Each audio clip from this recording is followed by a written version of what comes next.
What do you genuinely not understand? Sagging. They can't stay perky forever.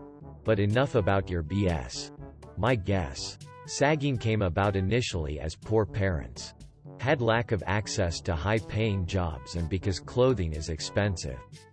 Hand-me-downs were way more popular in my time. Many people had hand-me-downs and it was not uncommon for the oldest to get the newest clothes. And the younger people getting the hand-me-downs. Now when the oldest gets a new pair of Adidas sweats and that's the current fashion trend. Often younger brothers or sisters also want to rock them so they might borrow them. So then you develop people who wear baggy jeans and clothes with no belts. Now, in colder climates, baggy clothing actually keeps you warmer as it traps larger pockets of air between your jeans and skin, keeping you warm. Now, there was a big explosion of black sexualization in the media with the Carl Kani and 90s hip-hop fashion. Men of color as fashion icons exploded all over.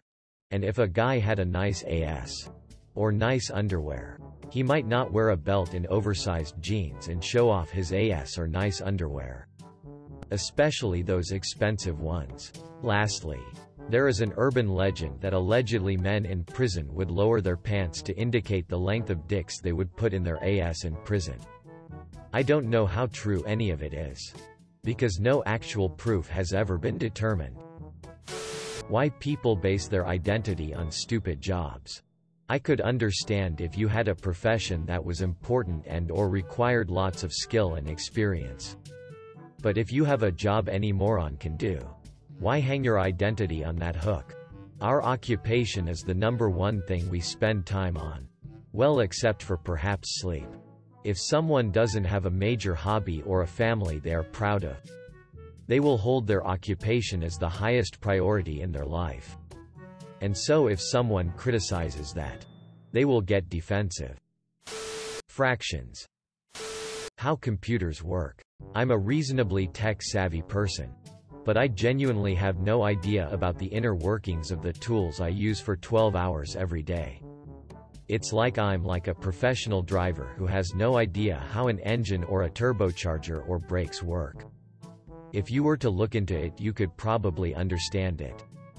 I don't. But in relevant courses at school a little time ago, I mostly did understand how early computers worked from transistors on up. It's mostly just lots and lots of logic gates arranged properly to do the things you probably intuitively kind of understand computers need to do to move bits around. The fourth dimension. What the actual heck? I read an explain like I'm 5 thread, but it still doesn't help. There are two ways to think of the fourth dimension. It's time, which is comprehensible by the human brain. To understand this other version of the fourth dimension, we first have to look at 2D and 3D. Let's look at 2D first. If there was a box in the room with a ball inside and a light source, the box would cast a linear shadow. In 3D, if there was a box with a ball inside and a light source, it would cast a 2D shadow. This is the world you're familiar with. Now, with 4D, you'd still be in a sort of 3D space. But you'd be able to see every side of the box. And thus, the ball as well. If there was still a light source in the room, it would cast a 3D shadow. Conspiracy theories. When you break them down and work out how many people would have to be involved and the cost of keeping all those people quiet, they're completely ridiculous. Conspiracy theories are the acts of the gods of our time. We want to assign blame and understand mysterious things. Since the gods don't cut it nowadays, we blame the man instead and come up with some myths to help us cope with hard situations.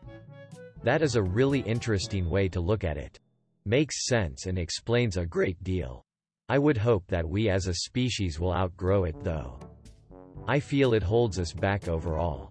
That's what they want you to think. People who continue to support Trump. How much evidence do you need? Could he kill your family member in front of you and still find a reason to justify it? How King Crimson works. How so many terrible commercials make it to TV. When I see a dumb commercial, My thought is always the same. A group of grown-ass people sat around a table somewhere and discussed how they want to promote their brand. They came up with an entire marketing strategy. Probably had a vote about it. And sent approval on to the marketing department, company for production.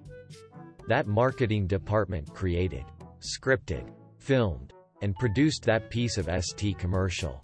Then they sent it back to the group of grown-ass people who sat around the same table watching the shitty commercial before agreeing that it's sending the exact message they want about their brand. They likely then vote again to approve running it on TV. A huge budget is approved for putting that dumb ass commercial out there. And the result is the piece of CP I just saw on TV. Yeah. I don't understand that. Holy ST. Put my diary back where you found it. This is precisely what I think when I see one. How everyone agreed that this dumbass commercial is what they legitimately wanted to convey. Chemistry. I genuinely have no idea how atomic layers or molecule diagrams work, and no explanation I have ever had has helped. How everything begun. Our whole universe was in a hot, dense state. Then nearly 14 billion years ago expansion started. Wait. Somebody sharded a bunch of stars. That's what I think. I'm a physics teacher and I'm embarrassed to say that despite reading several explanations, I still don't understand how batteries work. Specifically, if one end of the battery basically houses excess electrons and the positive side has a dearth of electrons, why doesn't connecting two batteries but not in a closed circuit cause half of each battery to drain? The obsession with humongous, misshapen butts. Emotions. I have emotions. I experience emotions. But they don't permeate every part of my life. And I often think everyone else is overly emotional, when it's probably me just lacking emotional range. I'm in charge of a handful of people and a supervisor told me I need to care about other people's feelings. I said, I don't care about my own feelings. Why would I care about theirs? She thought I was making a bad joke, but I've never been more honest. How to get far in a career in this economy. I've been in dead-end jobs for 5 years, half of that time in retail. Half of it in the charity sector. For 2 years before that. And during some of the retail. I was a SX worker. Now I'm getting older and I need to find stability in a career, but getting my foot in the door is one obstacle. The second is finding a career worth sticking out. I'm starting to learn that the answer to my second issue is to just choose something and stick to it. Or at least, that's what it seems like to me. Birds. What are they? We just don't know. Oh, I know what they are. Vile creatures that have a personal vendetta against me for some unfathomable reason. And they show their hostility by SG on my head. Suspiciously high frequency. Birds aren't real. Mumble rap. I'm still waiting for whisper rap. Already done. Link. Well, I personally like it because it often has a very laid-back attitude and I can vibe with it. It's a taste thing what you can vibe to. I happen to like this kind of vibe. I don't care about the lyrics when I listen to a mumble rap song. I just like the phonetics. How perfect strangers make small talk. And how they know when to end the conversation without it dragging on awkwardly. How bartenders spin bottles. Flair. So easily. Like what? How?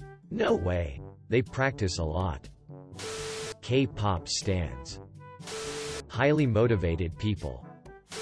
The steamed hams joke. Peak Simpsons. It's a play on the ridiculously contrived I'm in a sticky situation. How do I lie my way out of this? Scenarios that were popular in old sitcoms. People who inflate their cheeks when they're underwater. Because they think holding their breath means fighting to keep it in. More air. Dyslexic carrot mannequin. Cheating. People who refuse to change their beliefs and opinions when confronted with rock-solid evidence to the contrary. Sunk cost fallacy. They often don't want to look stupid or lose face. Anti-vaxxers and flat earthers are sweating right now. How otherwise intelligent people believe the stories told by religion. If a God exists, it's currently beyond human comprehension. The concept of separate bathrooms when inside those rooms there are individual stalls with locks. Why do we have separate bathrooms in public when we don't in private? Why spicy food is appealing. Adrenaline. The same reason why some people are fond of extreme sports. The risk and in some cases the pain is exciting. This can be attributed to the hormone adrenaline, which causes the fight or flight reflex and makes us excited, aware and ready to give peak performances. Some people enjoy that. Some don't. The pain caused by the heat stimulates your brain to release endorphins to counter that pain. It's kinda like a mild high. You forgot to mention that it is also delicious. Why people care about professional wrestling and not know that it's all scripted and fake. I can't say I'm a fan of wrestling, personally, but it operates the same as any procedural TV show. I mean, every TV show operates from a script and wrestling is no different. A script is set up. The matches are determined. They fight. Sometimes an arc is created. Sometimes it's ended. On to the next show. As for not knowing that it's scripted, most people do. It's like Christmas. Spoiler alert. They believe Santa's real until they find out he's not. But, after that, they still put presents under the tree because they enjoy it. Wrestling operates in very much the same way. Relations with a friend, girlfriend. I communicate well just with friends and other people who surround me. But I do not understand what to do when you need to build relationships. Stupid people. I was really good at maths at school until year 10 when we hit a topic called numbers and proof. It was about proving that the answer to an equation was definitely right. I don't really know. Because I never understood a single thing the teacher said that whole term. That's sad. Usually people are either good at understanding mathematical concepts or they are bad. I think if you pick up where you left off you might see some success again. That said, I have never heard of anyone who had to understand the concept of mathematical proof in 10th grade. Perhaps some examples. For example, some visual proof for the Pythagorean theorem. But not in general. How anyone learns to read. When I try to break it down it just seems so crazy and impossible. See this shape? It sounds like this. Or like this. Or sometimes like this. Actually, sometimes it doesn't make any sound at all. Got it? Great. Now here's 25 more of them. But 4-year-olds are doing it. Insane. Ghosting. A lot of social norms in general make no sense. Quantum mechanics. That ST is whack. The offside rule. Hockey. Having a player on your team be in front of the opposing team's blue line before a player on your team, with possession of the puck, crosses the blue line. Football. Having a player from the defense being across the line of scrimmage and not moving when the ball is snapped. Why some people think cilantro tastes like soap. Why some people don't think cilantro tastes like soap. I think it's down to genetics, isn't it? A small percentage of the population are able to taste a chemical present in coriander, cilantro that tastes soapy. There is a particular gene that people can have. I believe it's present in about 20% of the population. That allows them to taste chemicals called aldehydes, which are present in cilantro, and taste like soap. If you have this gene, then the taste stands out dramatically, but if you don't then you aren't physically able to perceive it. They don't think it tastes like soap. It tastes like soap and your tongue just isn't capable of noticing it. Why the Kardashians are famous and popular. NASCAR. I don't get the hype. It's cars going left for 1,000 laps. I just don't get it. It is the most dangerous sport. That off vibe you get when you go to an empty parking lot or an IKEA. People that will flip you off or yell at you when they are the ones doing the wrong thing. One time my daughter was getting off the bus and crossing the street when a car came barreling down the road running the bus stop sign. I ran out into the road in front of my child, held up my hand and screamed, "Stop." The lady flipped me off. Like, FG, seriously? I saved you from killing a child. My child, and you flip me off. I won't go into the details of what I did next. I wasn't proud. She probably didn't see your child initially but thinks she would have in time, and feels you made a huge scene of her mistake and made her feel worse, so she took her anger towards herself out on you. Maybe she's mad at both you and your daughter for existing in that space and causing her fuck-up to be a thing. I've made a few driving boo-boos and flip people off a lot when I'm mad at myself. Nobody likes being called out for mistakes. No matter how justifiable it is. Not excusing. Just saying why it happens.